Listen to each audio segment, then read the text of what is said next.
Welcome back to the Unknown Angler. Today we're going to build a rod holder. So I just came back from Cape Cod and I went up there with 5 of my buddies, and just before I left I built this. And they all said, dude, you got to put that on YouTube. And I'm like, well, really? I mean, it took like a half an hour for me to build before I left, and it was in a rush, but it allowed us to get 6 rods in the cab of my Toyota Tacoma, and it worked out great for the trip. We were up there for a full week. We didn't break any rods, and they loved it. Everybody loved it. I loved it. I'll walk how I built it and how easy and cheap it was to build. That's what it looks like from the inside going back. Let me take the rods out of it now and I'll show you how it works. By the way, it's an ARE cap. That's an 11-inch wide window back there. It's not 12 inches, it's 11 inches wide. The opening it says 12 inches on it. You can measure it across, but there's an 11-inch opening. And I just used scraps that I found and stuff to put it together. So let's go through it. First, let's talk about how these are held in here. There's nothing holding them in there except for the butt and the rope. And these never slid out. They never slid out, just the butt section and the rope. And these never slid out. That's a 3/8 inch poly rope. And those are all 9-foot rods. You could probably get a 10-foot rod in there without a problem. In fact, you could definitely get a 10-foot rod in there without a problem. And this butts right up against the window. You can see them through the window. I was suggested that we put a little piece of cloth across it so you can't see them anymore. And oh, by the way, there's room for more rods in here. You can double up the rods and put them in the same hole, put them through the same hole. And we did that a couple of times. We actually had 8 rods in there at one point in time without a problem. So yeah, you can do that, and that works just fine. So let's start out by saying what I have here. I have an ARE cap, and I'm assuming they're all built the same way.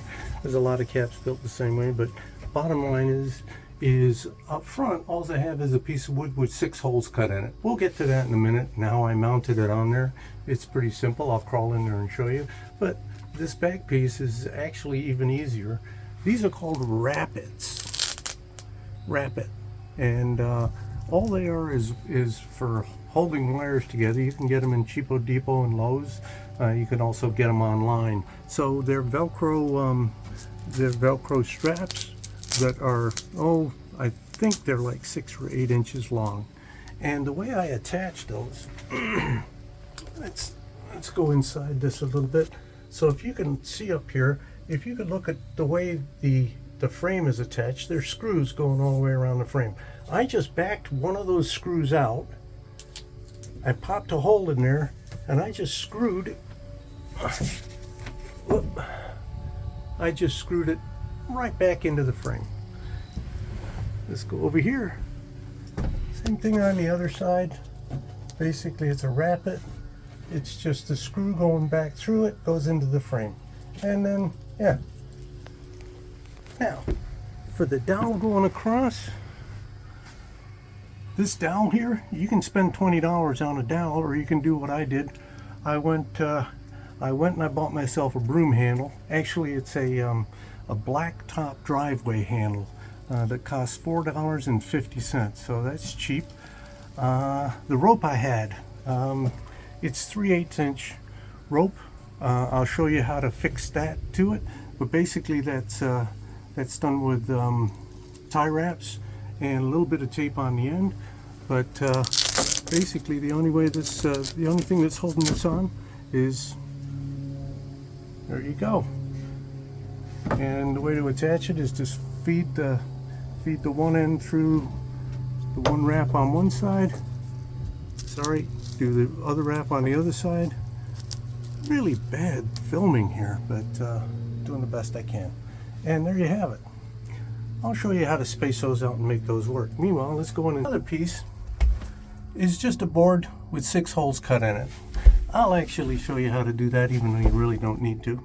But the way I attach that is I took a piece of an aluminum angle iron. And by the way, I had this in my shop. You don't need a whole long piece of aluminum angle iron like the angle. You can buy this for $5 at Home Depot too. I'll show you where that is. And I just screwed it into the top, and I left a 1/4 inch gap there. Bottom line is these the rails that go around this back window have a gap in them back here. They have a gap that you can slip a piece of angle iron in there real easy, and it'll just fit right in the gap. If you leave a 1/4 of an inch out, this actually goes in. Hang on. Let me show you. Just back up a little bit. If I get that in there, push it down.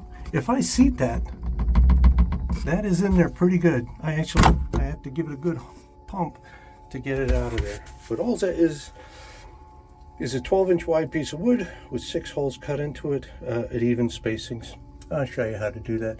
And then you've got this, you got your rear window of your cap and the back. Make sure both windows are open, obviously, before you go jamming rods through there.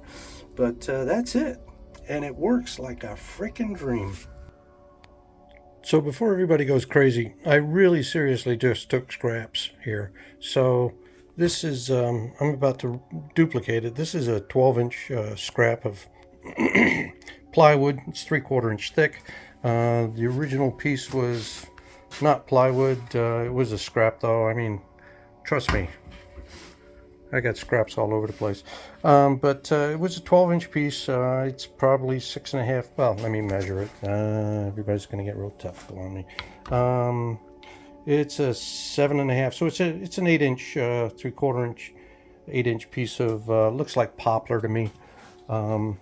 This isn't quite 7-inch. This one's 5.5 inches, but it'll do for what I'm trying to show you.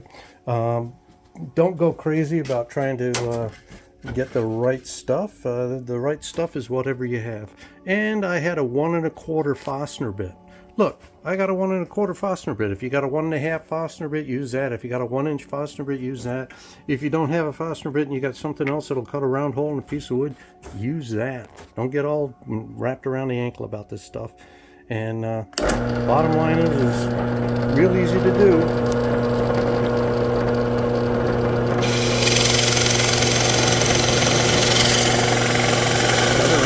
Piece of wood.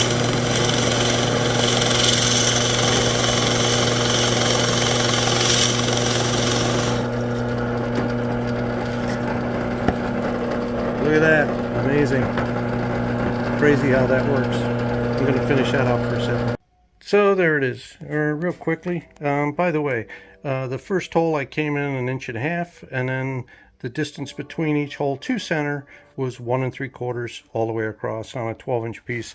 And that worked great for an 11-inch window. If you have an 11-inch window, that's what you need to cut out. Now, if you look at this piece right here, you'll notice that I went in here with a router and I put a 3/4 inch round in the router, and I went around the outside. I just did that with a little hand router. I did it really quickly, as you can see. Basically, when you come around and you go against the grain, it gets all wagged out. But I did that to round the corners. You don't need to do that. You could just take and sand those corners out. Basically, what you need to do is get a piece of wood with 6 holes in it, pretty much evenly spaced across. That'll work just fine. So now, in order to get the gap that we had in the back here for this aluminum, what I did originally, and I don't have 2 with me, I took 2 of these paint stirrer sticks and I stacked them up. Basically, a scrap of a Luan or paint stirrer sticks, whatever, anything you need to do to get an 1/8 inch gap in there. 1/4 inch gap, 1/4 inch gap. It's an 1/8 inch piece. Stack those 2 up, put that on top. Basically, drill 2 holes in the bottom of that and put the and just put 2 screws in and hold that together. And then pull those sticks out of there. And what you're going to get, I'm not going to get into too much detail on this. I'm getting into way too much detail on this, I should say. I'm getting into way too much detail on this. But basically, you need a 1/4 inch gap behind there, that's all. And that's it. Pretty much. Believe it or not, I needed a piece exactly 4 feet long.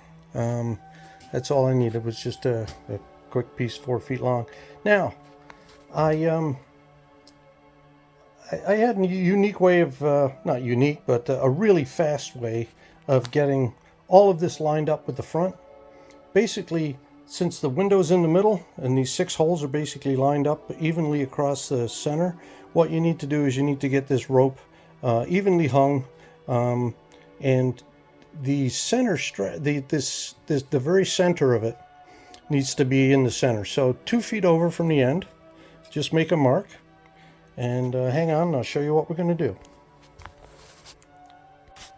So next, what you need is basically some 3/8 inch rope, using synthetic kind. Cut the ends, burn the ends. Don't try to cut this to length. Don't worry about it. It's going to be easier for you to just do this as you go. So take about 4 feet of rope, because that's how long this is. You want to take your dowel and measure it to the 2 foot point. You also need either, this is a can that measures 2 inches in diameter, or a dowel that measures 2 inches in diameter. Either one's probably easier for you to find a can. But this is basically 2 inches, 2.5, 3, it doesn't matter. It's going to all come out the same in the wash. So take yourself a tie wrap, put it around the center. I'm going to put the camera down for a second. Put a tie wrap right around the center. Come to about the center of your rope by feeding it through. And then tighten up that tie wrap. There you go. So now you tighten up the tie wrap around the center of the rope. You lay that down on its side. You put that can right in there. You wrap that can around it, and you put another tie wrap on. Wrap that around the can, put another tie wrap on, move the can over one, rinse and repeat. That's what you do all the way down. And bottom line is you end up you end up with this. And they're all evenly spaced. They're all nice and evenly spaced at about 2 inches. If you cinch those tie wraps down, trust me, it won't move. I mean, you cinch it right down into the cord. It's going to hold on. You move the cord to the center. I put a little tape on the ends just to cover the ends up. Like I said, I did this in like 20 minutes before I left. Anyway, that's pretty much it. Anyway, super easy to do, super cheap, and it works like you would not believe. When you put the rod in, just hold it towards the top of the piece and it'll slide right in. Slide right to the back. Look at that. Works like a charm. Anyway, hey.